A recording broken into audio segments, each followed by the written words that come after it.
Halo, selamat malam. Assalamualaikum warahmatullahi wabarakatuh. Selamat malam untuk teman-teman semua, warga kita, para warga negara Indonesia di Hong Kong, dan juga mungkin yang di Macau yang menyaksikan malam ini di acara Ngopi Instan, Ngobrol Pintar Instan yang diadakan oleh KJRI Hong Kong. Sudah lama kita tidak jumpa teman-teman semua untuk acara Ngopi Instan. Kali ini kita kembali untuk tema yang masih seputar kehidupan sehari-hari, seputar isu terkait dengan teman-teman semua, terkait dengan pekerja migran Indonesia dan juga para warga negara Indonesia lainnya pada umumnya. Perkenalkan, saya Wendy Budi Raharjo, saya konsul protokol konsuler KJRI Hong Kong yang akan menjadi pembawa acara malam ini. Nanti juga ada narasumber yang akan kita undang di acara Ngopi Instan malam ini.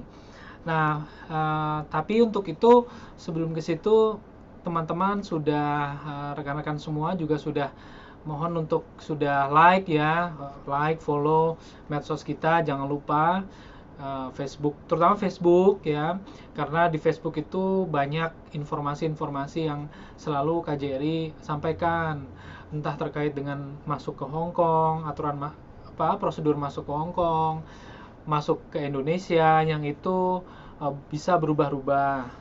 Seperti saat ini tentang PCR, tentang karantina gitu loh ke Indonesia. Jadi tolong juga teman-teman yang belum follow Facebook, bisa follow Instagram.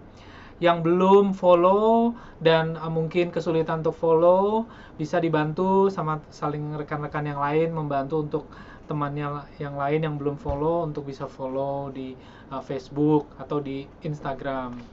Nah, malam ini kita temanya tentang hutang ya, tapi sebelum itu kita mau melihat nih, karena minggu lalu ada pertanyaan yang menarik tentang tema yang ngopi minggu lalu, dan dari pertanyaan itu ada dua penanya terpilih yang memenangkan um, hadiah, yaitu hadiahnya sebesar 500 Hong Kong dolar dari Bank BNI.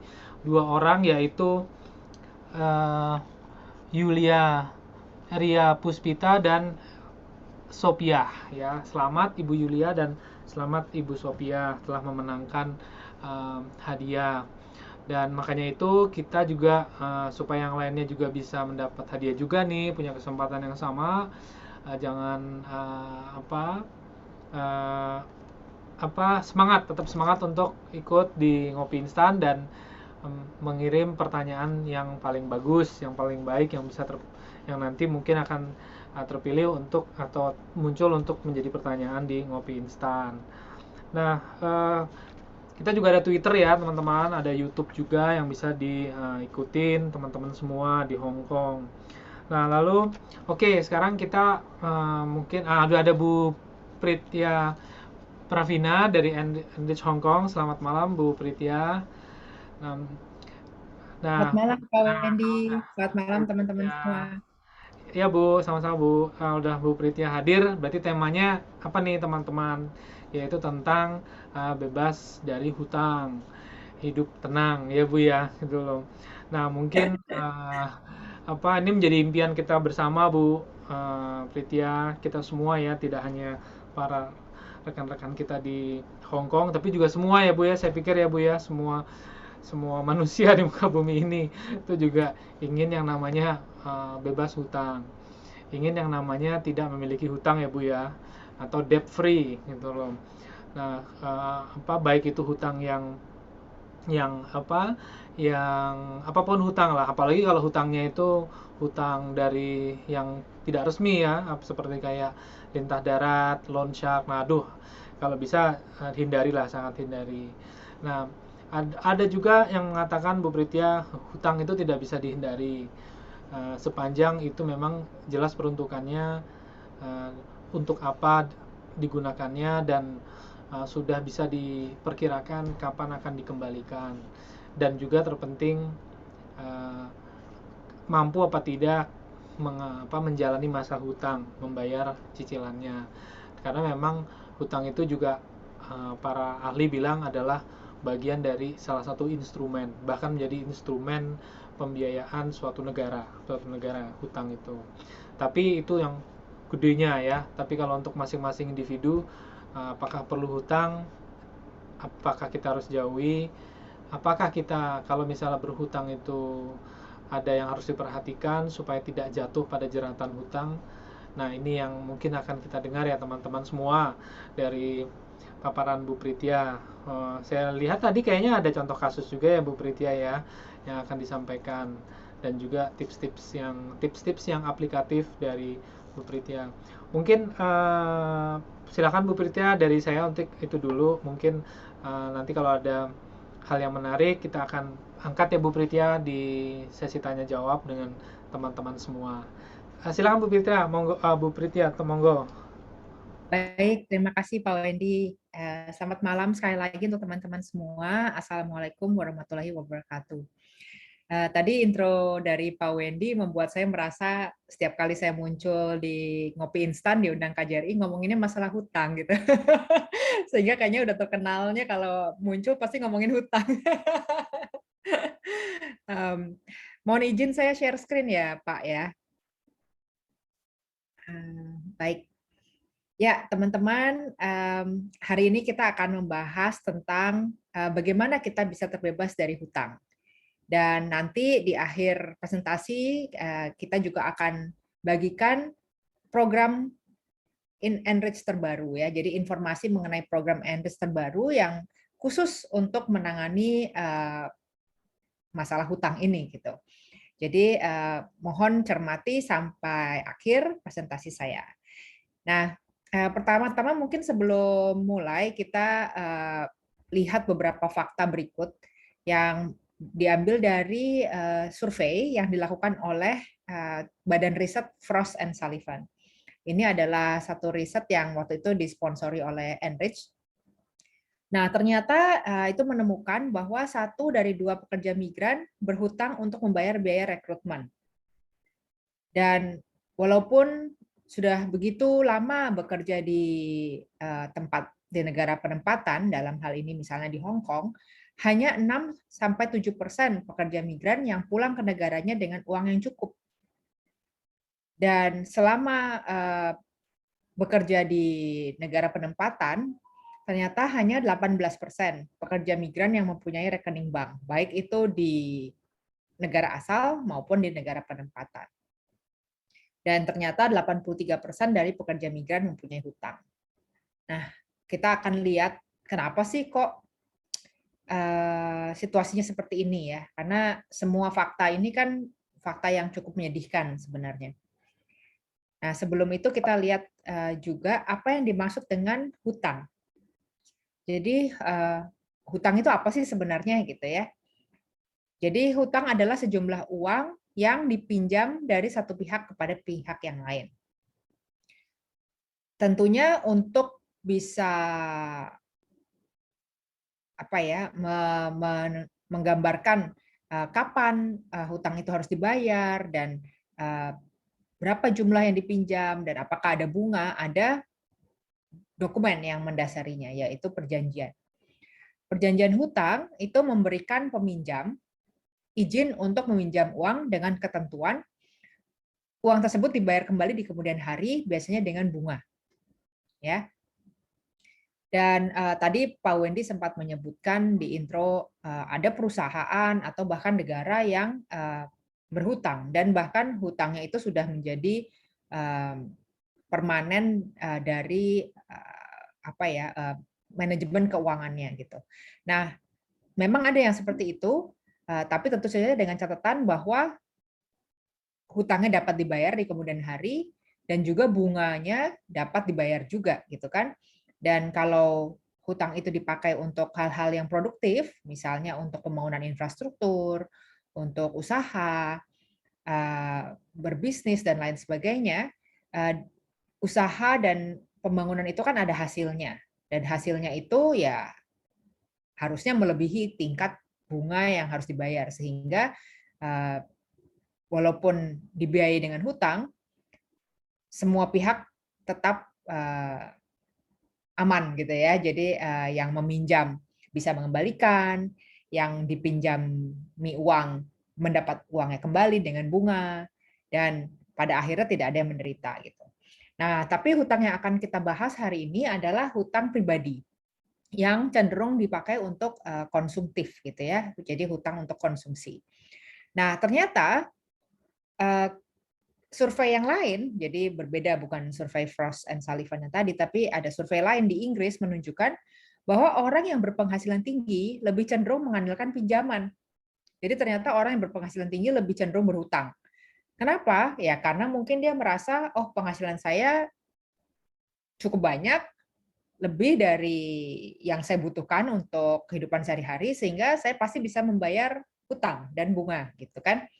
Nah, kita akan lihat apakah ini juga suatu tren di kalangan pekerja migran itu. Mungkin teman-teman yang menyaksikan bisa sedikit berefleksi juga, apakah saya merasa seperti itu juga gitu kan?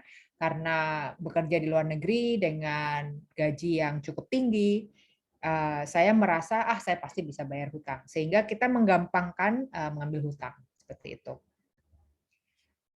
Nah, jadi hari ini kita akan coba melihat alasan dengan lebih dalam lagi mengapa sebenarnya pekerja migran itu mengambil pinjaman, dan kalau mereka mengambil pinjaman, apakah mereka paham seluk-beluk pinjaman.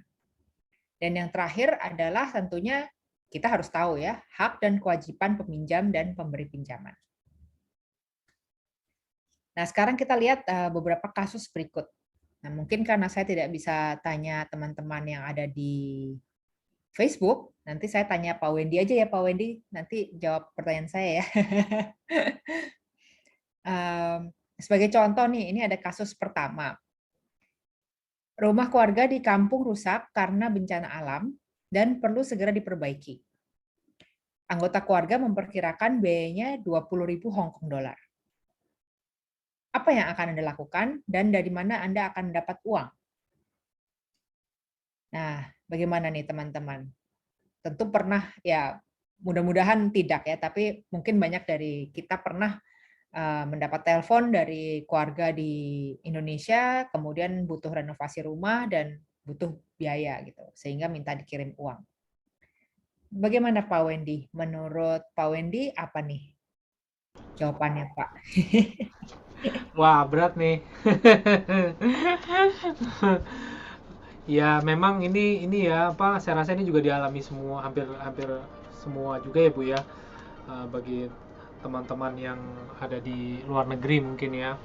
Ya, Apa para warga kita mungkin yang di Hong Kong katakanlah ya, pasti juga saya juga sering mendengar juga sih memang eh, mereka yang datang ke pengaduan itu ada masalah hutang, pasti latar belakangnya salah satunya ini Bu, salah satunya Bu, intinya oke, ada suatu kebutuhan lah mendesak di kampung halaman, membutuhkan dan oke, dan dan berdasarkan pengamatan kita sih memang pasti nomor satu jawabannya adalah berhutang memang gitu loh. Ada oke. yang apa yang kedua, nah ini macam-macam gitu loh hutangnya ya.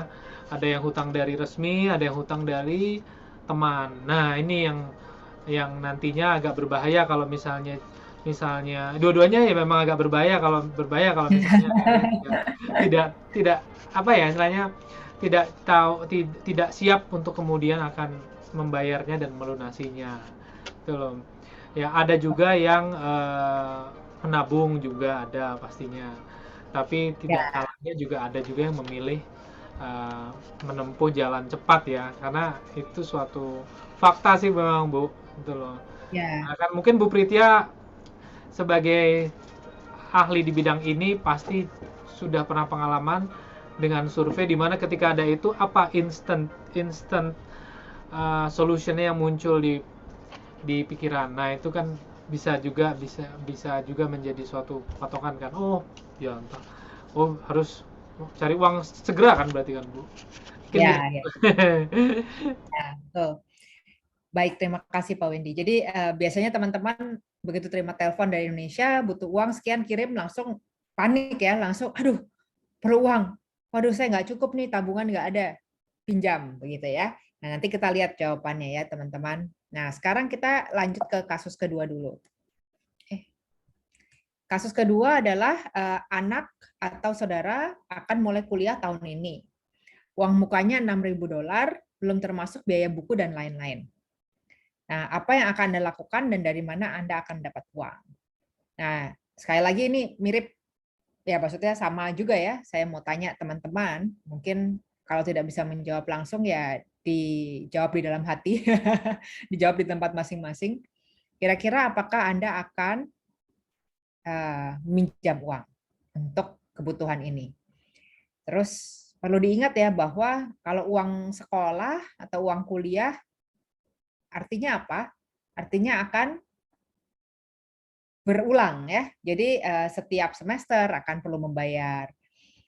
Kemudian belum lagi termasuk biaya buku, terus nanti ada biaya praktikum, ini dan itu. Jadi 6.000 itu baru uang muka saja, belum nanti biaya-biaya lain ya. Gitu. Dan tentunya namanya orang kuliah ya mungkin sedikitnya 3 tahun, 4 tahun gitu kan sampai lulus. Nah, ini silahkan dipertimbangkan. Selanjutnya kasus ketiga adalah ayah Anda sakit parah dan masih di rumah sakit hingga sekarang. Keluarga perlu membayar sejumlah besar uang agar ayah dapat pulang dan juga untuk berobat jalan. Nah, apa yang akan Anda lakukan dan dari mana Anda akan dapat uang? Nah, ini tentunya sangat menyedihkan dan jangan sampai ya kita mengalami situasi seperti ini, tapi pastinya kalau ada anggota keluarga yang sakit, kita merasa kalut dan stres. Tanpa dibebani masalah keuangan aja kita pasti sudah kepikiran gitu kan, bagaimana nih, apalagi kalau orang tua sendiri bagaimana, apakah bisa sembuh dan lain sebagainya. Sudah dalam kondisi itu ditambah lagi ada masalah keuangan karena ternyata tidak memiliki uang untuk membayar rumah sakit sehingga pasiennya dapat bisa keluar dari rumah sakit begitu kan. Nah, bagaimana solusinya? Tentu kalau tidak berpikir panjang akhirnya meminjam uang gitu ya. Dan kasus keempat, nah ini juga menyedihkan. Jadi bibi atau bude atau saudara jauh meninggal dunia dan tidak ada orang lain yang dapat diandalkan untuk membayar biaya pemakaman. Apa yang akan Anda lakukan dan dari mana Anda akan mendapat uang? Oke. Nah, sekarang kita lihat jawabannya ya, teman-teman. Nah, kasus pertama yang tadi, masih ingat nggak kasus pertama? Yaitu mengenai rumah yang rusak kena bencana alam. Ini kan adalah keadaan darurat. Nah, kalau keadaan darurat, artinya apa? Biasanya keadaan darurat itu, atau bukan biasanya, idealnya keadaan darurat itu ditutup dengan dana darurat. Jadi untuk teman-teman yang sekarang belum memiliki dana darurat, marilah mulai dari sekarang kita menyisihkan uang, memasukkannya ke dalam tabungan untuk dana darurat. Dana darurat ini paling tidak akan menutup sedikit banyaknya kebutuhan darurat. Nah, kalau memang sampai terjadi peristiwa seperti ini, keluarga meminta kirim 20.000 Hong Kong dolar, mungkin kita bisa tanyakan dulu sebenarnya kerusakannya separah apa. Dan apakah memang biayanya membutuhkan sebanyak itu sekaligus. Karena siapa tahu, oke, yang penting adalah atapnya dulu dibetulin. Mungkin tidak perlu sebanyak itu. Nanti baru tegelnya, atau nanti baru pagernya luar, atau apalah yang lain yang mungkin tidak se-urgent atap, misalnya begitu kan. Kemudian mungkin bisa dipertimbangkan juga siapa orang lain yang tinggal di rumah itu. Mungkin ada saudara yang lain yang juga sudah berpenghasilan, sehingga kita bisa membagi bebannya bersama anggota keluarga yang lain. Jadi, pertama, dana darurat. Kedua, juga jangan keburu panik gitu ya, belum apa-apa langsung transfer, langsung pinjam uang begitu. Jadi pertama kita mesti cermati dulu kebutuhannya itu seberapa besar dan siapa anggota keluarga lain juga yang bisa berbagi beban ini bersama kita. Dan kalau tidak ya pembiayaannya diangsur gitu kan. Jadi jangan sekaligus lah. Nanti bulan ini dulu, bulan depan baru yang lain. Nah, kasus yang kedua, ini adalah sebenarnya ya untuk teman-teman yang punya anak tentu tahu ya pasti sudah ada perencanaan lah. Apakah anak itu akan masuk kuliah atau tidak? Kapan dia akan mulai kuliah? Berapa lama dia akan kuliah? Itu kan tidak terjadi secara mendadak ya. Jadi tentunya banyak dari antara kita yang datang ke Hong Kong bekerja untuk memang membiayai anak yang kuliah. Itu adalah salah satu tujuan utama kita datang ke Hong Kong. Kalau kita sudah punya tujuan seperti itu, berarti langkah berikutnya adalah kita perlu mengetahui berapa jumlah tabungan yang dibutuhkan untuk menutupi atau untuk membiayai tujuan itu. Dan begitu kita tahu berapa jumlah tabungan yang dibutuhkan, kita sudah bisa mulai menabung setiap bulannya dari gaji yang kita dapat. Nah, jadi pada saat memang anak ini akan masuk kuliah, kita sudah terkumpul uangnya, begitu ya. Jadi memang perencanaan itu harus dibuat dari sekarang dan juga secara disiplin kita harus menabung. Karena kalau kita berhutang untuk tujuan ini akan menimbulkan masalah yang berlarut-larut. Karena seperti tadi dibilang, biaya kuliah itu tidak cukup selesai sekali bayar. Setiap semester nanti ada biayanya lagi, belum lagi biaya buku dan lain-lain. Apakah terus kita akan terus-menerus berhutang? Ya kan? Nah, itu yang berarti kita perlu merencanakan dari sekarang. Yang ketiga, ini juga suatu keadaan darurat memang. Tapi di sisi lain, ini juga sesuatu hal yang bisa diantisipasi. Dalam arti, setiap orang pasti pernah jatuh sakit. Dan kalau sakit, pasti ada biayanya. Oleh sebab itu, ada yang disebut asuransi kesehatan. Dan sekarang di Indonesia ada BPJS yang tersedia cukup luas ya. Hampir semua orang memiliki akses. Orang tua saya juga memiliki akses. Dan oleh karena itu, baiklah kita rencanakan juga dari sekarang. Karena dengan mengikuti asuransi kesehatan atau BPJS, maka ini akan sangat meringankan biaya pada saat seseorang itu jatuh sakit.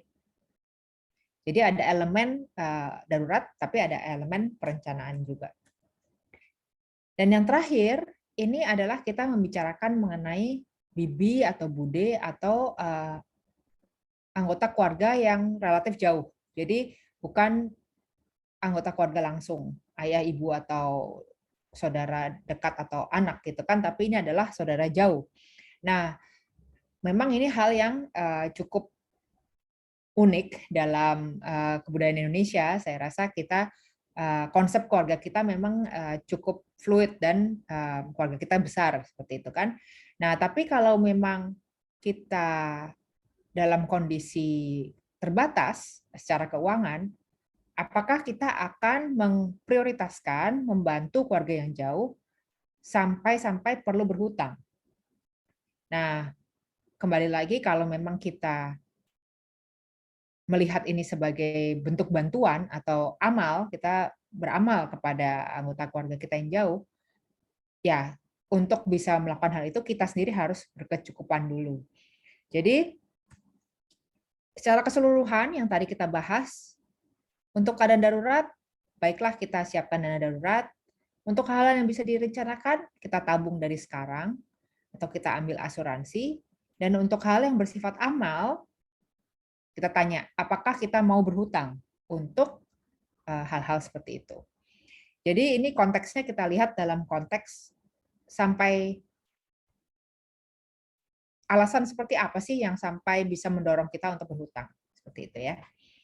Nah, kalau memang ternyata teman-teman perlu sekali untuk berhutang karena memang setelah ditelaah kebutuhannya sangat penting, sangat urgent, dan memang dana darurat ataupun tabungan tidak mencukupi, maka baiklah kita mengetahui apa saja tanggung jawab dan hak kita dalam kegiatan pinjam meminjam di Hong Kong ya.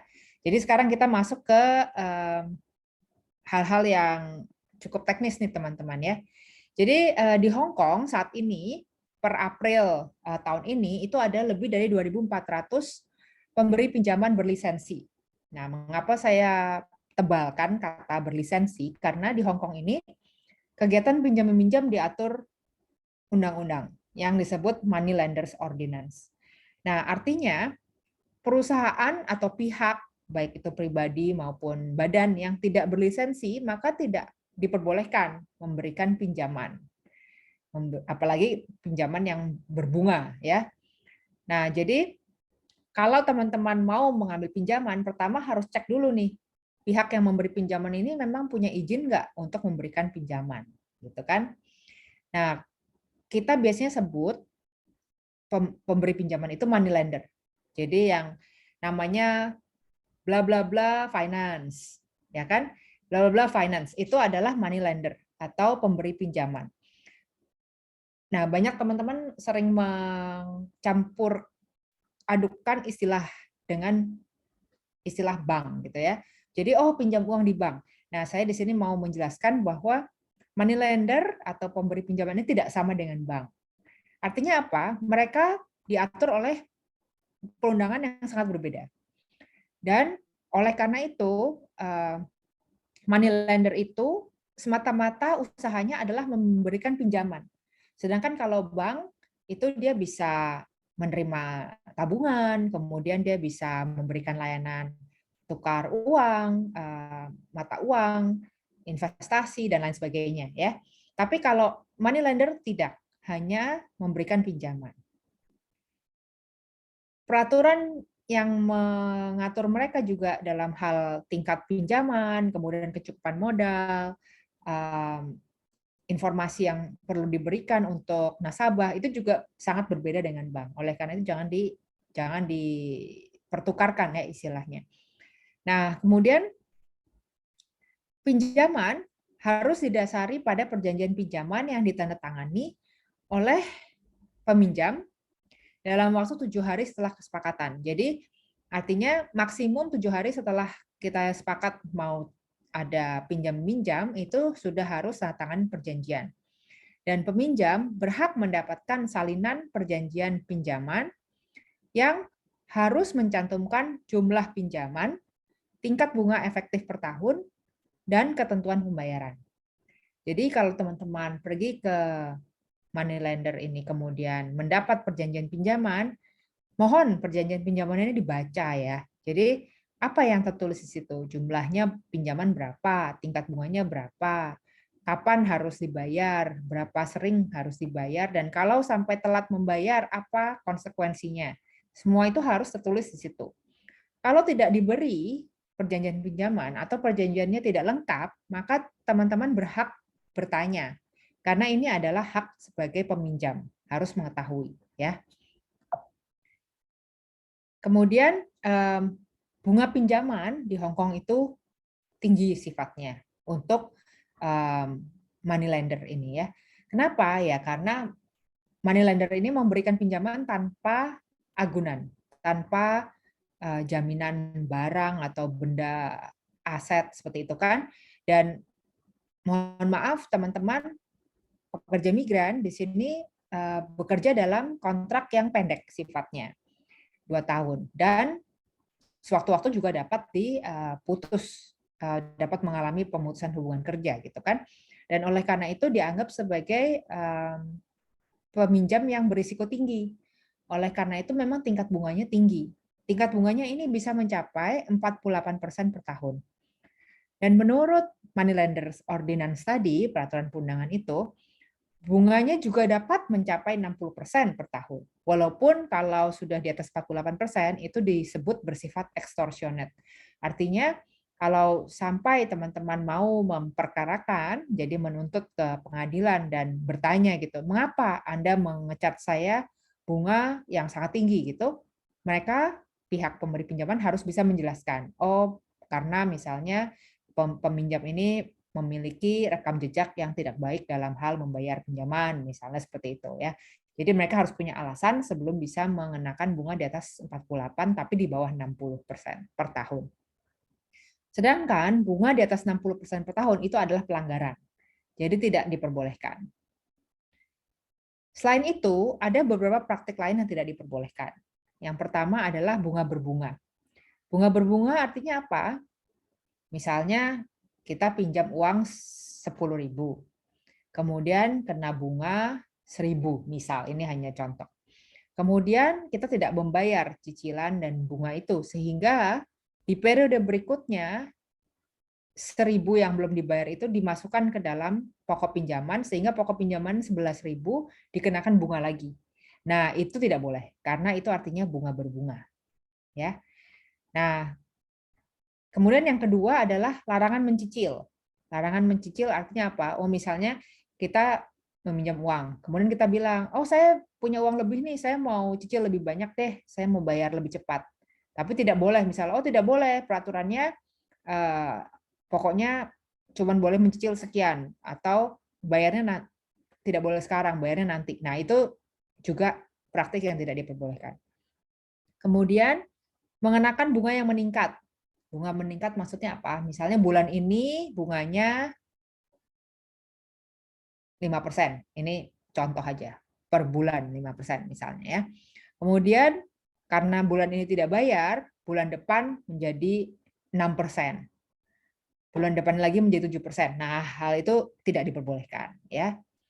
Kemudian yang tidak diperbolehkan juga adalah mengenakan biaya-biaya lain terkait pemberian pinjaman. Misalnya komisi untuk agen atau perantara, atau biaya administrasi ini dan itu, ya kan? Ini tidak diperbolehkan. Dan saya pernah mendengar ya teman-teman yang datang ke Enrich untuk berkonsultasi, pernah ada yang menceritakan bahwa untuk mengambil pinjaman, dia harus melalui seorang perantara, dan setelah dia mendapatkan uang pinjamannya itu, begitu dia keluar dari kantor itu, dia harus membayar perantara itu. Nah, ini belum tentu merupakan praktik yang diketahui oleh pemberi pinjaman. Dalam arti, di dalam konteks formal, jadi secara hitam putih di kertas tidak ada perantara ini. Nah, namun ternyata perantara ini mungkin telah memanipulasi teman-teman, ya kan?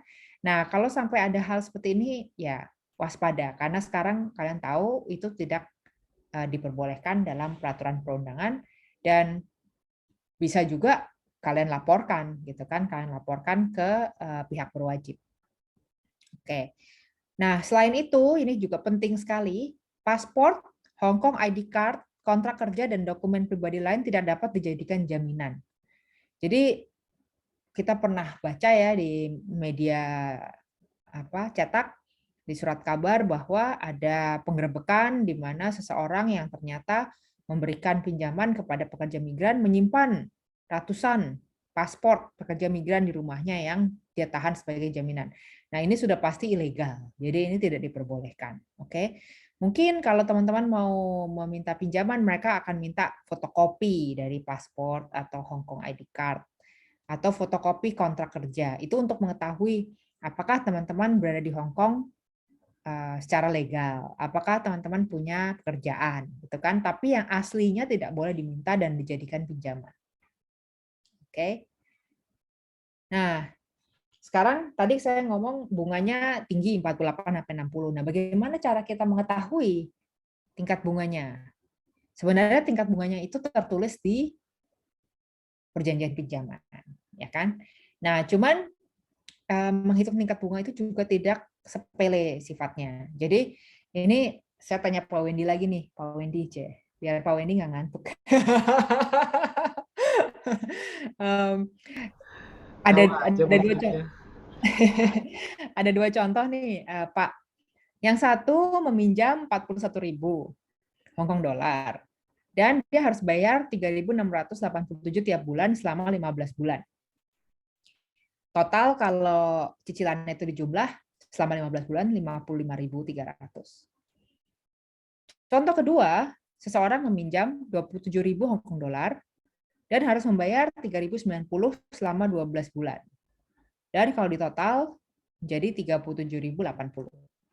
Nah, kira-kira kalau melihat dari sini aja nih Pak, tidak perlu pakai kalkulator. Kira-kira yang bunganya lebih tinggi yang mana nih Pak? Kayaknya kalau nebak-nebak ini 12 bulan aja eh, dibanding dengan 15 bulan yang di atas ya gitu loh. Mungkin yang di bawah mungkin Ibu ya. Saya, sayangnya Yang saya di bukan bawah lebih ini tinggi sih ya, Pak. bukan tiga IPA saat itu. Mantap. Karena dalam waktu 12 bulan aja udah harus ya segitu besarnya sih. Em, apa masa cicilannya? Ya nebak-nebak. Karena nggak Mantap. sempet ngitung kalkulator nih soalnya teman-teman. Iya. Ya, ya. Wah, mantap Pak Wendy. Oke, nah teman-teman mudah-mudahan juga mendapatkan jawaban yang sama seperti Pak Wendy ya. Jadi bisa dilihat di sini 12 bulan kan lebih pendek daripada 15 bulan. Eh, tapi kalau dilihat total ininya cicilannya kok besar juga gitu kan. Jadi sepertinya padahal pokoknya lebih kecil gitu kan. Cicilannya kok kurang lebih sama besarnya, jangan-jangan bunganya lebih tinggi. Benar. Jadi yang pertama, itu bunganya 47,97% per tahun. Kenapa angkanya ganjil gini? Karena tadi dibilang yang batas maksimum 48%. Dan kebanyakan kalau teman-teman lihat nanti perjanjian pinjaman ya, kalau yang pernah meminjam, yang belum pernah meminjam tidak perlu mencoba. Itu nanti ada tulisannya, 4 bunga biasanya angkanya ganjil gitu, 47,9 gitu kan. Oke. Nah, kemudian yang di bawah ini ternyata setelah dihitung-hitung bunganya 63%. 63% ini di atas 60% ya. Jadi ini termasuk pelanggaran. Karena tadi yang dibilang maksimum 60%. Nah, sebenarnya bisa dihitung di Excel. Jadi untuk teman-teman yang belajar komputer bisa dicoba pakai rumus rate gitu kan, nanti bisa menghitung suku bunga.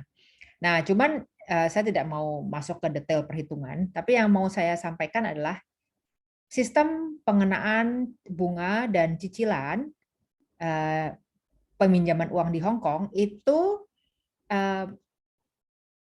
menganut sistem bunga anuitas. Nah, bunga anuitas itu adalah di mana jumlah cicilan atau angsuran ditambah bunga itu kalau jumlahnya sama setiap bulan. Jadi bisa dilihat di sini tiap bulan 3.687, tiap bulan 3.090. Sedangkan kalau kita logikakan, kita meminjam, kita sudah mencicil. Berarti kan seiring berjalannya waktu, jumlah pokok pinjaman kita tentu berkurang dong, karena kita sudah mencicil. Tapi kok jumlah yang kita bayarkan tetap sama. Nah, berarti kan komposisi bunga dan cicilan itu tidak sama.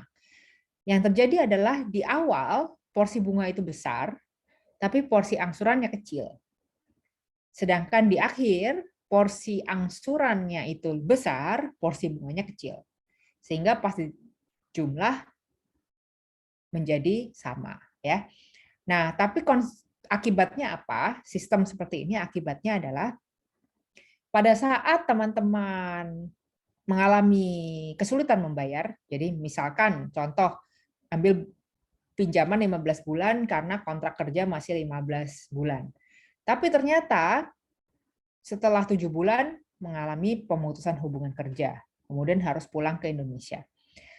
Setelah 7 bulan berarti berhenti mencicil. Kemudian yang dibayangkan adalah, oh saya sudah hampir setengahnya nih. Dari 15 bulan saya sudah cicil 7 bulan, berarti hampir setengahnya. Berarti saya setengahnya udah dibayar dong. Lihat dulu. Karena tadi sistemnya kan seperti ini. Jadi sebenarnya angsurannya itu tidak sampai setengahnya dari jumlah pokok pinjaman. Oleh karena itu sebenarnya sisa pokok pinjaman yang belum dibayar itu bisa-bisa lebih dari 50% dari jumlah pokok pinjaman semula. Dan oleh sebab itu juga ada beberapa teman-teman yang mengalami hal itu saat dia kembali ke Hong Kong dengan itikat baik mau melunasi kembali hutangnya, tapi tanpa disadari ternyata jumlahnya sudah membengkak karena ada penalti dan ada lain sebagainya gitu ya. Jadi mohon dicermati hal ini. Nah, hal lain yang mau saya sampaikan adalah bahwa kalau seseorang berhutang, tentunya uang itu habis untuk membayar cicilan hutang. Jadi bayangkan saja tadi ya, kalau meminjam 41.000 dengan bunga 48% per tahun, tiap bulannya harus mencicil 3.687. Sedangkan gaji berapa? Ya kan? Gajinya 4.600 atau 4.800 misalnya. Nah, berarti sisa uang yang sekitar $1.000 itu harus cukup untuk pengeluaran sehari-hari, belum lagi nanti kalau perlu kirim remittance ke rumah, ke Indonesia. Jadi sama sekali tidak ada uang tersisa untuk tabungan. Padahal tadinya kita datang ke Hong Kong tujuannya untuk apa? Itu kan untuk mencapai suatu tujuan yang tadi, entah itu membayar sekolah anak, atau mencicil rumah, atau apa namanya, usaha, dan lain sebagainya. Berarti kita harus ucapkan selamat tinggal kepada tujuan itu karena kita tidak bisa menabung. Jadi jangan menganggap remeh, cukup uangnya untuk saya, gaji saya masih bisa menutup, tapi kalian tidak bisa menabung lagi, ya kan? Oleh karena itu, sebelum meminjam ya, mohon dicermati. Pertama, jangan meminjam kalau tidak dapat membayar, itu sudah pasti. Tapi sebelum meminjam kita cermati mengapa sebenarnya kita perlu meminjam. Apakah tadi alasannya yang tadi itu, darurat, atau jangan-jangan sesuatu yang bisa direncanakan, atau jangan-jangan sesuatu yang bisa kita negosiasi karena bukan sepenuhnya tanggung jawab kita, tapi bisa kita bagi bebannya dengan anggota keluarga yang lain. Atau bahkan mungkin kita bisa ambil dana yang lain, jadi tabungan, dana darurat, atau mungkin investasi liquid, ya teman-teman kan banyak yang suka membeli perhiasan atau emas untuk ditabung seperti itu, nah mungkin itu bisa dicairkan terlebih dahulu daripada kita mengambil pinjaman. Nah, kemudian ya tadi itu yang saya sudah bahas juga, apakah meminjam satu-satunya cara. Kemudian kalau memang benar-benar setelah sudah tanya semua pertanyaan ini tetap perlu meminjam, maka cermati berapa yang perlu dipinjam, berapa biaya bunganya, apakah di dalam parameter yang diperbolehkan tadi, jumlah cicilan apakah bisa di-cover oleh gaji kita, berapa lama kita perlu membayar, karena selama itu maka kita tidak bisa menabung, dan selama itu kita harus memiliki penghasilan tetap, ya kan? Dan apa yang terjadi dengan uang yang tersisa setelah mencicil pinjaman? Apakah cukup untuk hidup sehari-hari dan untuk memenuhi kebutuhan yang lain? Ya, Mbak, saya udah telanjur meminjam. Oke. Kalau sudah telanjur meminjam, apapun yang terjadi jangan meminjam lagi, ya. Utamakan melunasi pinjaman sebelum melakukan yang lain-lain, sebelum berbelanja, sebelum membantu orang lain, mengirim uang, lunasi pinjaman dulu. Ketiga, buat daftar hutang dan prioritaskan pembayaran. Prioritaskan pembayaran tentunya hutang yang bunganya lebih tinggi, hutang yang resmi ke perusahaan pemberi pinjaman. Dalam arti, misalnya ini pinjamnya ke majikan atau ke teman, ya bukannya saya bilang itu nggak penting, cuman mungkin bisa dinegosiasikan, gitu kan? Karena kan mereka tidak mengandung bunga. Kemudian kurangi pengeluaran secara realistis, jadi tentu harus berhemat selama perlu melunasi hutang. Dan jangan ragu berkonsultasi dengan ahlinya.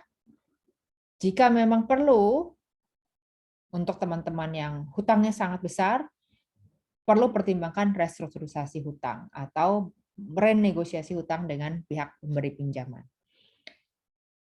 Oke, ini semua materi yang ada dari saya malam hari ini. Cuman tentunya kalau teman-teman sudah menyimak, bisa melihat betapa sulitnya kita ya untuk keluar dari hutang dan berdisiplin menabung.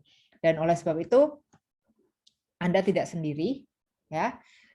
Anda bisa bergabung dengan Enrich, di mana di sini teman-teman tidak saja mendapatkan pelatihan, tapi juga bisa mendapatkan teman dan support group, ya, yang akan saling mendukung. Karena kita semua di sini mau mencapai tujuan keuangan kita, mau keluar dari hutang, mau hidup lebih teratur, dan mau maju. Jadi disitulah kita bisa saling menguatkan satu sama lain, saling mendukung. Nah, untuk program PMI Bebas Hutang, pendaftarannya sekarang telah dibuka. Teman-teman bisa masuk ke Facebook Enrich Bahasa Indonesia, nanti setelah acara ini selesai.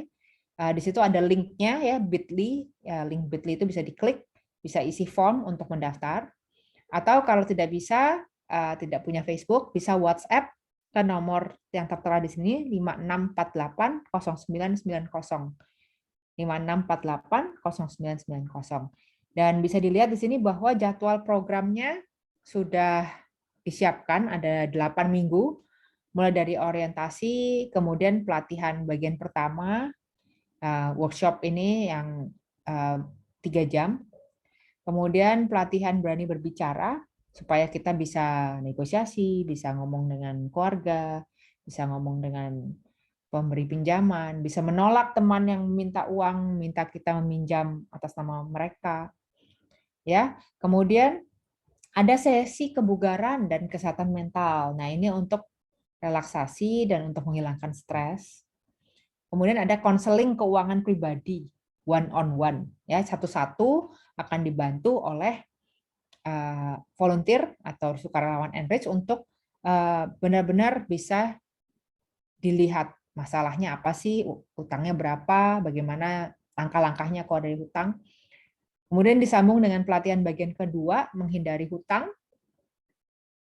dan ada konseling pribadi yang kedua sebelum sesi penutup. Jadi ini komplit sekali program ini, PMI Bebas Hutang. Mulai 19 Juni, jadi 9 hari lagi, minggu depan, ya. Jadi bukan minggu besok, minggu depan. Maka dari itu daftar dari sekarang. Oke. Ya, begitu teman-teman dari saya. Untuk bebas hutang perlu ketangguhan dan disiplin, dan di sini sudah banyak teman-teman Enrich yang ikut program Enrich dan menjadi bebas hutang. Oleh karena itu, jangan mau kalah, kalian juga bisa. Ya, terima kasih.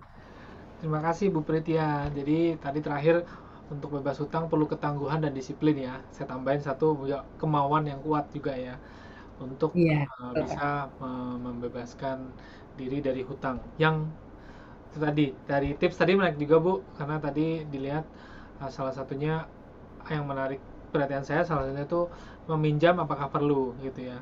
Lalu kemudian lihat tadi kasus-kasus tadi contoh kasus teman-teman, pada dasarnya hutang itu pada dasarnya hutang itu ada juga yang tidak harus ditempuh gitu ya Bu ya untuk menyelesaikan suatu kondisi ya, karena Betul, sejatinya teman-teman tidak semua keadaan itu adalah darurat ya Bu ya, kalau boleh betul.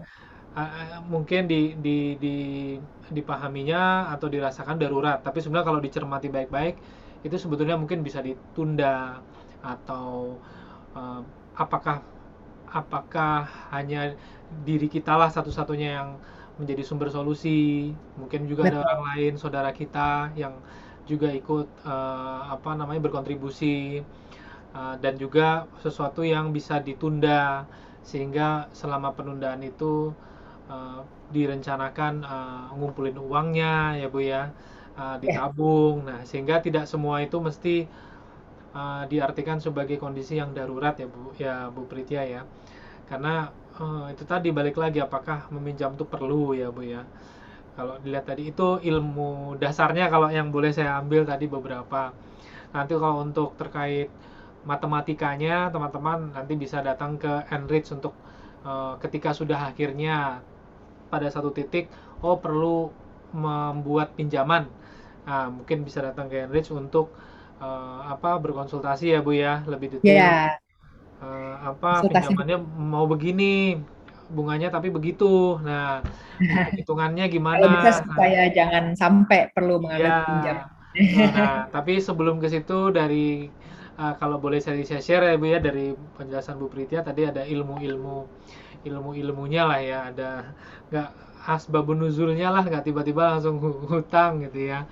Nah, Ya, mungkin ada pertanyaan nih Bu yang udah masuk nih, memang udah sisa 5 menit tapi nggak apa-apa, kita kita apa buka ada pertanyaan nih, kalau nggak salah pertanyaan sudah ada yang masuk ya dari teman-teman, bisa ditampilkan di sini oleh host. Yang terhormat Bu Pritia, salam hormat KJRI Hongkong. Nomor ini pertanyaan dua dari Bu Harni Nur Nalifa di Maonshan. Ingin bertanya, saya pernah dengar tentang manajemen hutang, tapi tidak paham pengertiannya. Bolehkah berikan pencerahan sedikit tentang manajemen hutang tersebut? Berhubung yang sering populer adalah selama ini adalah manajemen keuangan, financial management, bukan manajemen hutang. Wah ini pertanyaannya bersubstansi banget nih, gitu. Orang keuangan ya. Gitu. Terus nomor dua, apakah gaya hidup merupakan penyebab utama hutang yang menumpuk? Nah ini, gaya hidup merupakan penyebab utama hutang yang menumpuk. Apakah gaya hidup? Lalu bagaimana cara mengatur keuangan dengan bijak dan tips kreatif seperti apakah agar hutang pinjaman cepat lunas? Nah, ini tadi ini menarik juga Bu, pertanyaan nomor 2. Silakan mohon izin Bu Pritya untuk ya. Baik, Pak. direspon terserah nomor satu Ya, nomor 2 dulu. ya, ya. Wah, Mbak Harni, curiganya saya Mbak Harni udah tahu banyak nih mengenai manajemen keuangan. Kayak pertanyaannya sangat tepat sasaran gitu ya. Ya, jadi manajemen hutang itu saya juga kurang tahu ya maksudnya apa. Kesannya kalau yang saya tangkap dari istilah manajemen hutang mungkin karena hutangnya sangat banyak sehingga perlu di-manage mana nih yang duluan dibayar gitu kan. Nah, itu mungkin yang tadi kita bilang bahwa kalau memang hutang itu sampai apa ya, mengambil alih kehidupan kita, tentunya kita harus pertama melihat dulu kondisinya. Di mana aja sih kita berhutang, jumlahnya berapa, dan bunganya berapa-berapa. jatuh temponya kapan gitu kan, supaya kita bisa kemudian memprioritaskan mana yang bisa kita bayar dulu, mana yang perlu direnegosiasi mungkin, atau bisa ditunda semacam itu ya. Jadi ya mungkin itu yang disebut manajemen hutang. Tapi tadi Mbak sudah benar sekali menyebutkan yang ada juga manajemen keuangan gitu kan. Jadi kalau kita memanajemen keuangan kita dengan baik, maka kita akan terhindar dari hutang yang membelit kehidupan kita. Jadi memang nomor satu yang penting adalah ketahui tujuan kita bekerja di Hong Kong, ketahui berapa uang yang mau kita kumpulkan, tabungannya, ya kan? Kemudian berapa jumlah yang perlu kita tabung, kita sisihkan untuk ditabung setiap bulannya, apa kebutuhan yang perlu memang kita keluarkan dan mana keinginan yang tidak perlu kita belanjakan gitu. Jadi kalau kita bisa mengelola semua ini dan juga mengelola hal yang sama tidak hanya untuk diri kita sendiri tapi juga untuk keluarga kita di Indonesia, itu niscaya keuangan kita akan beres ya. Dan kemudian yang pertanyaan kedua tadi adalah mengenai mengenai apa Pak? Bisa Tentang gaya hidup, ditambahkan? Bu. Itu gaya hidup. Gaya Tentang gaya hidup. hidup apa menjadi penyebab? Ya, oh ini udah berganti pertanyaannya. Oke. Jadi ya bisa iya dan bisa tidak ya. Jadi memang ada orang yang mungkin kalau gaya hidup kesannya kayak suka berbelanja gitu ya, atau tidak bisa memprioritaskan kebutuhan, atau ingin menampilkan diri dengan image tertentu gitu sehingga kemudian besar pasak daripada tiang ya, itu memang bisa, tapi tidak merupakan satu-satunya alasan orang berhutang. Banyak juga yang memang alasannya mungkin lebih ke arah komunikasi yang kurang lancar dengan keluarga di Indonesia, sehingga di situ kita tidak berani berkata tidak kepada keluarga yang minta kirim uang, atau juga kita tidak bisa menjelaskan seperti apa sih kondisi kehidupan kita di Hong Kong gitu kan, sehingga mereka mungkin taunya gajinya kan besar gitu kan, terus enak kan di Hong Kong, kirim dong gitu kan, dan kita tidak bisa mengkomunikasikan. Ada juga yang seperti itu ya. Ada juga yang sangat sangat apa ya, murah hati gitu, sangat suka membantu orang. Yang terjadi adalah temannya datang, tolong dong pinjam uang untuk saya nanti, atau pinjam dong dokumen kamu untuk pinjam uang, terus dikasih gitu kan. Jadi kasih dokumennya untuk temannya pinjam uang atas nama dia, atau mau menjadi saksi, padahal tidak ada namanya saksi, adanya tuh penjamin. Jadi akhirnya dia secara tidak sadar menjamin hutang orang lain dan akhirnya dia yang harus membayar. Ada juga hal-hal seperti ini, Pak Wendy. Iya, Bu Pritia, benar kemarin juga ada juga tuh seperti itu, bertanya apakah saksi atau penjamin ya. Jadi memang tidak ada yang namanya saksi ya Bu ya, yang adalah penjamin. Jadi memang harus dilihat baik-baik isi kontraknya itu Bu ya. Ini juga karena saya respon ini karena memang ada yang baru saja berkonsultasi tentang itu, belum, karena dirinya yang menjadi dikejar-kejar untuk menagih hutang, untuk bayar hutang. Biar hutang, iya, Jadi iya. memang harus hati-hati rekan-rekan untuk sebelum menandatangani suatu perjanjian pinjaman ya, apalagi Iya, yang bukan Anda yang minjam, tapi orang lain. Tidak ada saksi, yang ada adalah penjamin. Karena sekali udah tanda tangan, maka itu akan mengikuti seterusnya ya Bu ya. Dan gaya hidup itu tidak menjadi sesuatu yang jangan menjadi sesuatu yang harus diikutin berlebihan Bu ya. Apalagi kalau sampai akhirnya ya bener tadi sih, di Hong Kong, di luar negeri, hidup luar negeri kan kerja di Hong Kong, gajinya besar gitu ya, padahal ya tidak seperti itu gambaran secara utuhnya. Dan ini juga sudah ada pertanyaan kedua nih Bu, kalau boleh ditampilkan oleh host. Pertanyaan berikutnya ini ada, pagi Bu. Wah, udah pagi. Ini sudah Selamat pagi udah juga. ini ya, udah midnight ini. Lembur kita ini, Bu. Nah, pagi Bu, saya Sri Sudarnani, adanya acara nanti malam ingin mengajukan pertanyaan. Oh, maksud sudah ngirim Oh, pertanyaan tadi duluan, pagi. ya. Dia WhatsApp tadi pagi. Wah, mantap. Udah kan dari tadi Berarti pagi ini kayak banget gitu. nih, ingin nonton banget nih ya, kayak bioskop. Nah, ingin mengajukan pertanyaan kepada Ibu yang berkaitan tanpa hutang, hidup tenang. Yang ada betulnya sih, Bu, tapi dipikir ngumpulin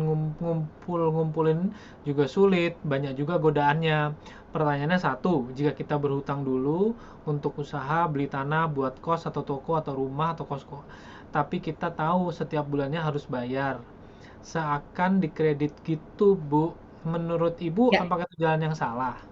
Karena sedang ya, ini aku begitu. Oh, pinjam uang untuk ya. beli tanah, kontrakan, tapi setiap bulan saya angsur, jadi kerja juga lebih semangat. Oh, jadi ada pencetus mood booster ya, ada penyemangat ya. Dan pertanyaan kedua, bagaimana caranya bisa menabung dikit-dikit? Itu bisa dibuat usaha biar terkumpul. Pasti kadang bingung untuk kebutuhan di rumah, di sini juga ada kebutuhan ya, ujung-ujungnya habis. Mohon pencerahannya, Bu. Terima kasih. Oke, baik. Silakan Bu Terima Pritia. kasih. Terima kasih Mbak Sri sudah nani pertanyaannya. Jadi, oke, pertanyaan satu. Saya memang pernah kenal orang seperti itu ya. Motivasi hidup kok dikejar-kejar bayar hutang. Jangan dong. Masa kita motivasi hidup untuk membayar hutang kan rugi ya. Jadi kita harus pikirkan berapa bunga yang kita bayarkan untuk hutang itu. Tadi kita sudah bahas ya, 48 sampai 60% per tahun. Nah, sekarang bayangkanlah ambil hutang untuk buka kos-kosan. Oke. Nah, kos-kosan itu berapa sih ininya? Apa bisa tarik uang sewanya berapa gitu kan? Kemudian dihitung dong, beli kos-kosan dapat uang sewa sekian, terus dipakai untuk bayar cicilan hutang. Nah, kira-kira untung nggak? Oke. Jadi saya rasa tidak banyak usaha di Indonesia yang bisa menghasilkan keuntungan 48% per tahun. Itu tinggi sekali loh. Tingkat inflasi kita aja cuman berapa ya? Mungkin 10%, ya kan? Atau 12% seperti itu. Nah, jadi menurut saya itu bukan model bisnis yang akan membawa pada kesuksesan. Ya, jadi kalau memang seseorang mau membeli rumah, properti, tanah, kos-kosan, toko, menggunakan hutang, maka jangan ambil hutang di Hong Kong. Ambillah hutang di Indonesia menggunakan sistem KPR misalnya, ya kan? Atau kredit usaha yang mana nanti ada jaminannya, aset tersebut bunganya jauh lebih ringan dan pembayaran apa income-nya atau pendapatan dari usaha itu dalam mata uang yang sama dengan pembayaran hutang. Sekarang yang perlu juga Mbak pikirkan adalah kalau kita berusaha di Indonesia, pendapatan rupiah, tapi bayar hutangnya dalam bentuk Hong Kong dolar. Nah, kalau misalnya ternyata Hong Kong dolarnya menguat, rupiahnya melemah, hutang kita malah jadi semakin besar, ya kan? Jadi ini juga perlu dipikirkan juga, gitu. Oke. Dan yang kedua tadi adalah mengenai apa tadi yang kedua? Mungkin yang kedua tadi tentang, Oh nah ya, ini dia nih. oke. Dikit-dikit Bu Bagaimana untuk bisa ngumpulin menabung? utang. Oke. Karena Ya, kan ada ya. kebutuhan juga di rumah, di sini juga gitu. Paham. Ya, jadi ini yang disebut tadi perencanaan keuangan atau manajemen keuangan itu ya. Jadi Mbak Sri saya undang untuk ikut kelas Enrich. Mungkin bukan yang PMI bebas hutang, mungkin yang lain. Tapi mau ikut yang PMI bebas hutang dulu, baru nanti ikut yang lain juga boleh. Jadi program kita secara lengkap ada 5 modul dan itu membahas secara komplit bagaimana kita bisa mengelola keuangan, mulai dari menentukan tujuan, menghitung tabungan, kemudian disiplin menabung, membuat anggaran, dan membedakan kebutuhan dan keinginan tadi, sampai berinvestasi dan merencanakan usaha sebelum kembali ke Indonesia. Ada juga modul pengembangan kepribadian, berani berbicara, dan uang dan keluarga. Jadi ini komplit modulnya. Kalau mau tahu lebih lanjut bagaimana saya mengelola keuangan supaya bisa menabung, ikut kelas Enrich. Baik, terima kasih Bu Pritia. Benar, jadi ya jangan dijadikan membayar hutang cicilan itu sebagai semangat. Itu tidak tepat ya Bu ya. Gitu. Kecuali semangatnya tuh untuk nabung, seperti diajarkan orang-orang zaman dulu ya Bu ya. Itu loh kan, rajin menabung pangkal kaya kalau dulu kan gitu. Itu loh. Dan atau mengumpulkan untuk investasi misalnya, tapi bukan untuk bekerja keras untuk membayar hutang. Nah itu bukan begitu ya. Salah kalau keliru kalau itu menjadikan sebagai penyemangat, intinya seperti itu. Mungkin yang pertanyaan berikutnya, yang ketiga, kita ada beberapa pertanyaan Bu yang bagus nih. Assalamualaikum Ibu Pritia Pravina, selamat malam. Saya ada di Hangzhou. Yang ingin saya tanyakan, apakah ada lembaga dan perlu mencari bantuan Ya, profesional apabila utang-utang itu benar-benar tidak bisa diselesaikan? Terima kasih waktunya dan jawaban. Oh, jadi berarti bagaimana untuk menyelesaikan hutang yang sulit, mungkin hutang yang sulit untuk dipenuhi, dicicil, lembaga ya, dan bantuan profesional. Nah, ini cocok nih kayaknya dengan Bu Pritia nih. Silakan Bu. ya. Baik, terima kasih Mbak Sofi. Jadi memang bagian dari kelas PMI bebas hutang yang tadi jadwalnya saya tunjukkan ya mulai 19 Juni ini, antara lain materinya membahas apa yang terjadi kalau hutang itu terlalu besar. Jadi memang ada teman-teman kita yang sayang sekali cicilan hutangnya saja sudah melebihi gaji tiap bulan. Sehingga tentu hampir tidak mungkinlah untuk diselesaikan. Nah, kalau sampai hal ini terjadi, maka pertama kita harus merenegosiasi hutang dengan bantuan profesional tentunya. Jadi bisa pergi ke beberapa LSM ya yang bisa membantu hal ini, antara lain mungkin labor union, kemudian juga help for domestic workers. Di situ bisa mendapatkan bantuan menulis surat kepada pemberi pinjaman untuk merenegosiasi hutang. Dan kalau sampai benar-benar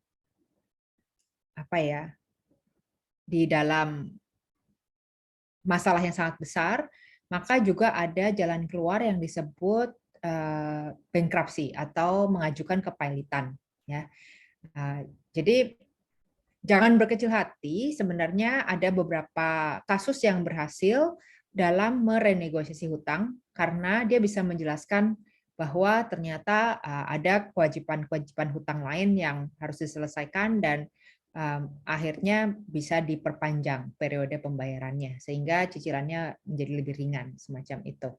Ya, baik. Jadi mungkin mudahnya Mbak bisa mendaftar ke kelas PMI bebas hutang, nanti akan ketemu dengan konselor dan akan dibimbing secara lebih detailnya.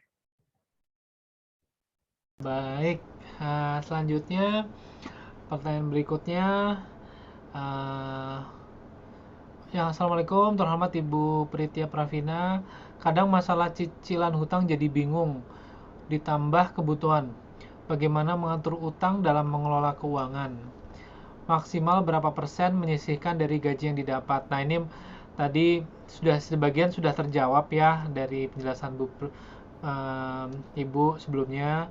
Namun ini nih tadi nih, mungkin yang perlu dielaborasi Bu, maksimal berapa persen menyisihkan dari gaji yang didapat? Tadi kan waktu di penjelasan gaji dikurangi tabungan pengeluaran, tapi kalau gaji dikurangi cicilan itu yang itu yang keliru mungkin. Nah, ini mungkin bisa dijawab Bu Pritia. Ya, ya baik. Ya, idealnya sih memang kita tidak menghitung seperti itu ya, karena nanti jadinya memberi kesan kita bersiap-siap untuk berhutang gitu kan. Jadi kita menghitung, oh saya bisa berhutang maksimum berapa nih gitu kan. Cuman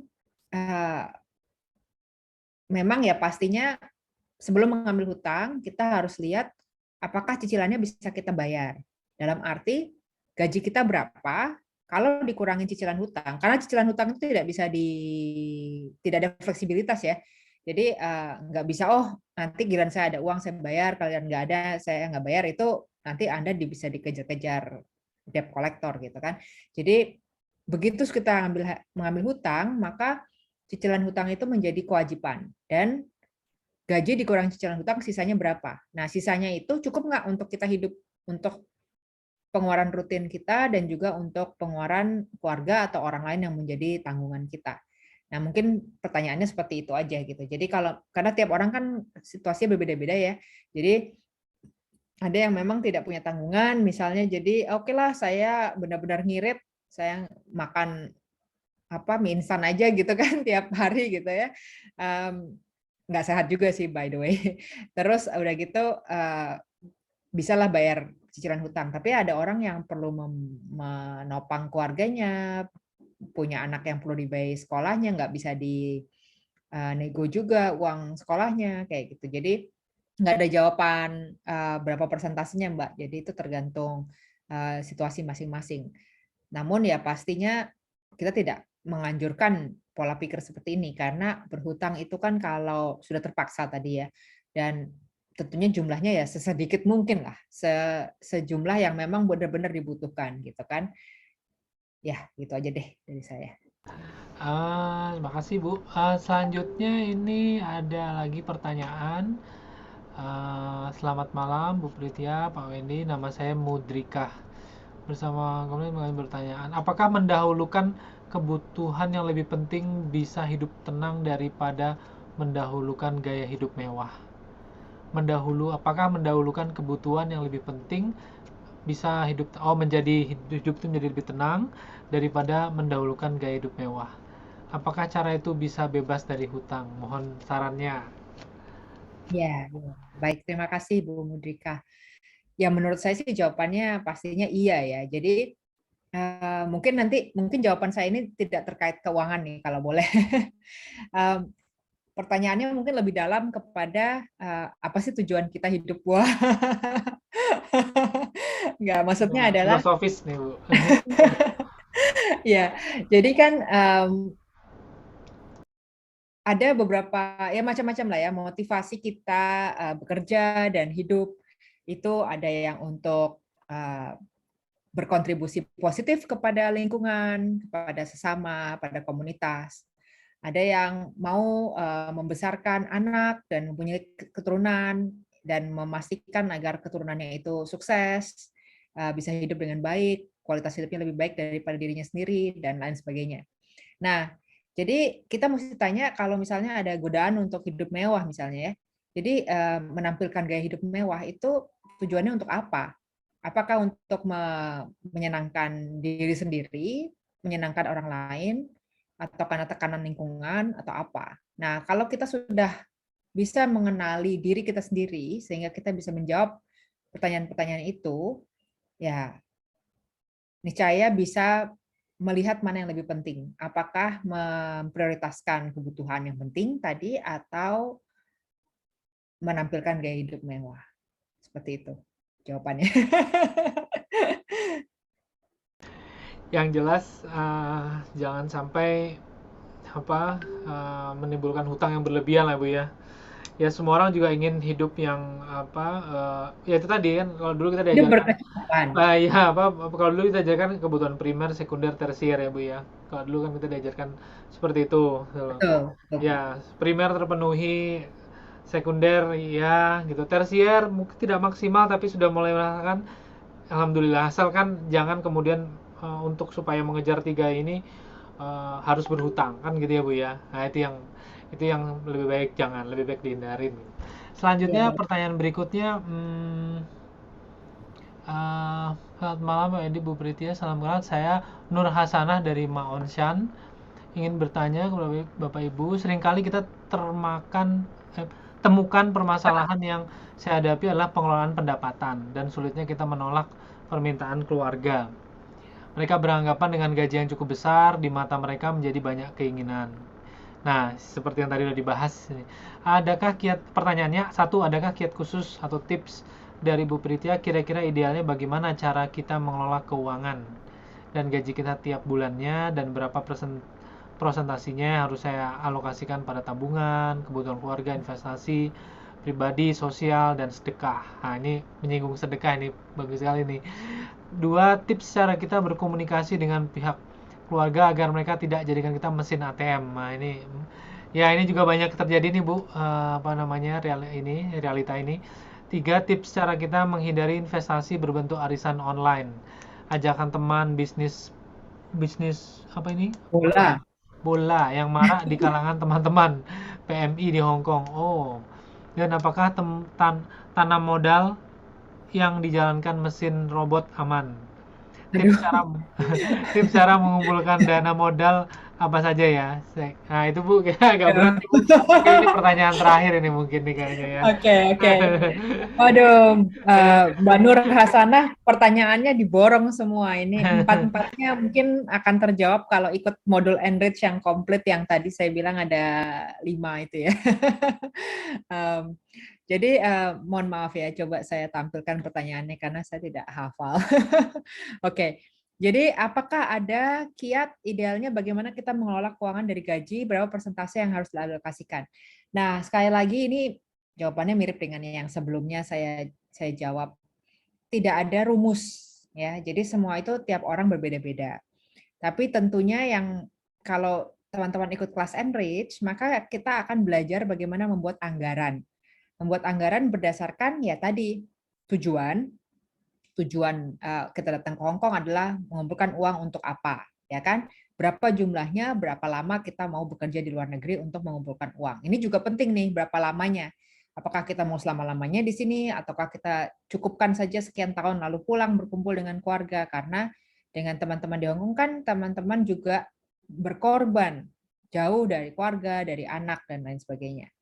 Nah, kemudian setelah tahu jumlah tujuan dan lamanya mau menabung, kita bisa hitung berapa jumlah tabungan tiap bulan. Dan juga kita harus realistis melihat berapa kebutuhan sehari-hari yang perlu kita keluarkan baik di Hong Kong maupun untuk membantu keluarga di Indonesia. Ini berbeda dari tabungan loh, ya kan? Kemudian ada lagi dana darurat yang tadi disebutkan. Kalau sampai terjadi sesuatu hal yang tidak diinginkan, paling nggak kita tidak sampai harus berhutang. Nah, jadi semua ini tiap orang berbeda, maka perlu dibuat perinciannya, perlu didaftar, perlu dicatat, dan dari situ baru kita bisa membuat perencanaan. Seperti itu. Ya, kemudian pertanyaan keduanya tadi adalah mengenai tips berkomunikasi dengan keluarga agar tidak menjadikan kita mesin ATM. Nah, kembali lagi ya, ini berawal dari sebelum kita berangkat ke Hong Kong. Jadi sebelum berangkat, teman-teman dulu perjanjiannya dengan keluarga apa, ya kan? Apakah pernah duduk bersama dan mendiskusikan apa sih yang menjadikan saya harus pergi ke Hong Kong, gitu kan? Tujuannya apa? Kemudian apa yang kita korbankan dengan kita pergi ke Hong Kong? Jadi ada pengorbanan dan ada hasil. Kemudian posisi saya dalam keluarga itu apa, gitu kan? Jadi kita sebagai pihak yang bekerja dan menghasilkan uang, tentunya kita juga berhak memiliki andil dalam pengelolaan uang itu sendiri. Jadi kita bukan sapi perah ya, bukan mesin ATM gitu kan. Kita di sini manusia dewasa yang dapat berpikir dan berkehendak. Jadi marilah sebelum berangkat ya itu harus dibahas terlebih dahulu. Kalau belum ya ikut kelas Enrich yang judulnya Uang dan Keluarga, itu nanti akan dibahas lebih lanjut tips-tips mengkomunikasikan kondisi keuangan kita dengan keluarga dan bahkan membagikan pengetahuan keuangan dengan keluarga. Satu hal yang positif kalau boleh dibilang ya dari pandemi kemarin karena kita kan jadi banyak menyelenggarakan kelas online. Nah, kelas online artinya bisa diikuti oleh siapa saja dari mana saja. Ada beberapa teman kita yang mengajak anggota keluarganya untuk ikut kelas Enrich juga. Jadi, dia bilang nih, saya nggak omong kosong loh, ini benar-benar ada kondisi saya di Hong Kong seperti ini benar-benar ada pelajarannya. Coba kalian ikutlah, dengar langsung, gitu kan. Jadi itu juga bisa diambil kesempatan itu. Nah, yang ketiga adalah tips menghindari investasi berbagai jenis investasi bodong lah ya kalau yang boleh saya bilang ya. Nah, ini balik lagi investasi yang sah itu kan berizin dan kita harus tahu tingkat pengembaliannya wajar atau tidak. Apakah kita paham bagaimana investasi itu menghasilkan ini keuntungan gitu kan. Nah, kalau tidak paham ya jangan berinvestasi gitu kan. Kalau misterius ya jangan mempercayakan uang Anda kalau Anda tidak paham gitu. Jadi detailnya sekali lagi ada di kelas Enrich yang judulnya menambah tabungan, itu akan membahas seluk-beluk investasi, mengetahui tingkat risiko, pengembalian hasil, dan juga mengenali investasi bodong. Nah, sekarang kira-kira silakan dipertimbangkan saja apakah masih mau berinvestasi di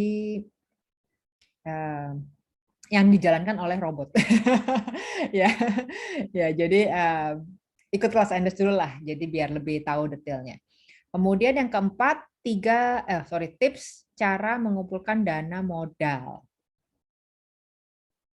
Ya, ini benar-benar komplit pertanyaannya. Ini sudah masuk ke dalam kelas Enrich yang judulnya mempersiapkan lagi jadinya, mendirikan usaha sendiri. Jadi bagaimana mempersiapkan diri untuk kembali ke Indonesia dan apa sumber penghasilan nanti di Indonesia. Berarti kita kan harus punya modal. Nah, modal itu untuk apa? Tentu kita harus menentukan dulu kita mau mengerjakan apa. Modal untuk membeli sawah dengan modal untuk membuat kos-kosan atau modal untuk ternak lele itu kan lain ya. Jadi harus dipertimbangkan dulu apa yang mau dilakukan, apa kekuatan diri kita, kemampuan kita, keahlian, apa potensi pasar dan lain sebagainya. Jadi itu nanti semua akan dibahas di kelas Enrich. Begitu. Baik. Jadi saya tunggu Mbak Nur Hasanah untuk bergabung dalam modul-modul Enrich. Iya Bu, jadi ditunggu ya Bu Nur untuk kalau ingin lebih jelasnya lagi ke kelasnya Enrich tadi itu. Bu Pritia, ini kita banyak pertanyaan sebetulnya, tapi kan harus dipilih ya mana yang Pak Wendy mewakili lah mukanya ya. bingung mana yang mesti dipilih. Karena Banyak sekali. apa namanya, tim kita di dapur nih, dapur pertanyaan itu juga menerima banyak pertanyaan, sehingga pertanyaannya itu ada yang semua sama, eh, ada yang berbeda, sehingga dipilih benar-benar yang berbeda sehingga tidak terjadi pengulangan pertanyaan.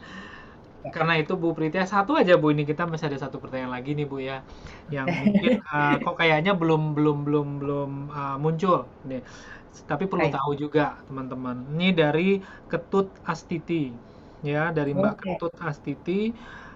Saya bacakan ya Bu ya, karena tidak muncul. Apakah yang terjadi jika penghutang dan penjamin kabur dan tidak membayar hutang? Ya, jika penghutang dan penjamin kabur dan tidak membayar hutang, apa yang terjadi? Siapa yang tanggung jawab terhadap hutang yang belum dibayar? Apakah akan dicari sampai ke negara asal peminjam? Betul. Asumsi si peminjamnya pulang ke negaranya. Betul. Oke. Itu Bu, terakhir pertanyaan Bu, yang mungkin.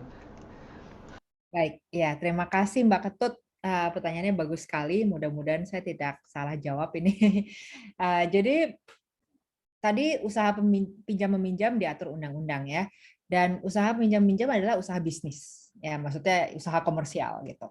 Jadi semua bisnis itu pasti dilakukan ada risikonya dan dengan tingkat pengembalian yang seimbang dengan risiko yang diambil. Jadi dari sisi pemberi pinjaman, perusahaan pemberi pinjaman, mereka tahu bahwa dengan meminjamkan uang ke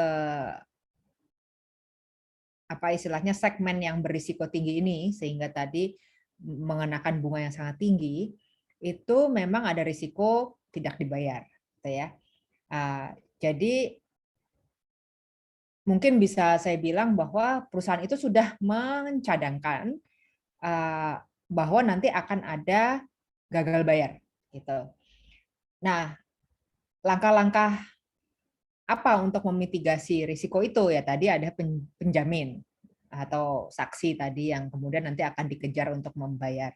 Tapi kalau penjaminnya juga tidak bisa diketemukan, akhirnya dia akan jual hutang yang apa istilahnya yang bermasalah ini ke debt collector. Kemudian debt collector itu yang akan mengejar si pengambil pinjaman. Nah, pengejarannya bisa sampai ke negara asal. Jadi berdasarkan pengalaman kami di Enrich, dari orang-orang yang berkonsultasi kepada kami, ada memang yang menerima surat bahkan setelah dia sampai ke Indonesia atau keluarganya di Indonesia menerima surat penagihan.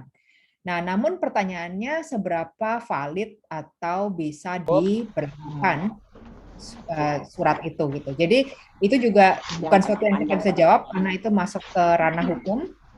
Ya, jadi mungkin ya yang bisa saya beritahu adalah seperti itu gitu. Kalau memang sampai mengalami ya mungkin kita perlu bahas lebih detail. Namun setahu saya ada kasus-kasus yang ya setelah dikejar ke Indonesia pun tidak terkumpulkan, tidak terbayar gitu ya. Jadi bukannya tidak mungkin, itu semua sudah bagian dari risiko berbisnis. Tapi ingat, setiap orang yang meminjam, utang adalah kewajiban dan harus dibayar ya. Jadi jangan meminjam kalau tidak mampu membayar. Seperti itu. Baik Bu Pritia, terima kasih jawabannya. Terima kasih juga penjelasannya. Kita sudah 1,5 jam nih Bu membahas ya, teman-teman semua. Semoga 1,5 jam ini ada 1, 2, 3, 4, 5 ilmu yang bisa didapatkan untuk teman-teman semua.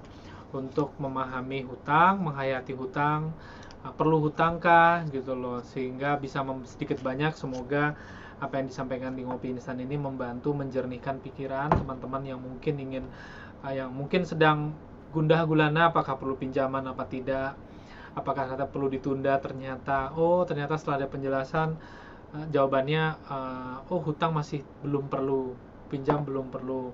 Nah, untuk lebih jelasnya lagi mungkin bisa bisa datang ke Enrich tadi, beberapa kelas yang bisa diikutin. Nah, dari kami pun juga sebenarnya ada satu Bu yang ingin kita ingatkan juga kepada teman-teman semua.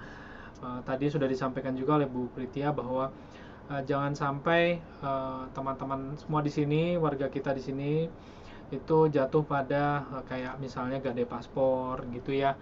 Jangan sampai lalu kemudian memberikan dokumen dirinya sebagai jaminan hutang oleh pihak lain kepada pihak lain. Nah, atau bahkan mengatasnamakan dirinya membuat hutang uang itu untuk pihak lain. Nah, kita himbau untuk tolong agar itu dihindari karena banyaknya kasus yang diterima adalah penyesalan di belakang. Sehingga lebih baik kekuatan kita di KJRI adalah menghimbau, menyuarakan, mengingatkan sehingga preventif. Jangan sampai kemudian di akhir menjadi penyesalan, harus ada juga karena keteledoran sehingga tidak tahu kok ternyata akhirnya dirinya yang akhirnya dikejar-kejar untuk membayar hutang. Nah, jadi hindari gade paspor, hindari juga meminjamkan dokumen paspor, dokumen kontrak atau dokumen diri lainnya untuk sebagai jaminan, apalagi menjadi penjamin, dibilang saksi, tapi sebetulnya adalah penjamin karena tidak ada saksi, yang ada adalah penjamin. Kalau penjamin, maka yang dijamin itu nggak bayar, maka penjamin yang bayar. Gitu loh. Jadi mungkin sampai di situ Bu Pritia, teman-teman semua. Sebagai penutup kata, kalau di kita dikenal orang bijak taat pajak ya Bu ya, maka kalau di sini kita juga inginnya adalah hidup tenang, bebas daripada hutang. Seperti itu. Selamat malam Bu Pritia, terima kasih atas kontribusinya hadir di acara ini, dan juga kepada teman-teman semua Santero Hongkong, Makau atas dukungannya menyaksikan. Semoga kita jumpa lagi di ngopi berikutnya. Selamat malam, selamat beristirahat. Assalamualaikum warahmatullahi wabarakatuh.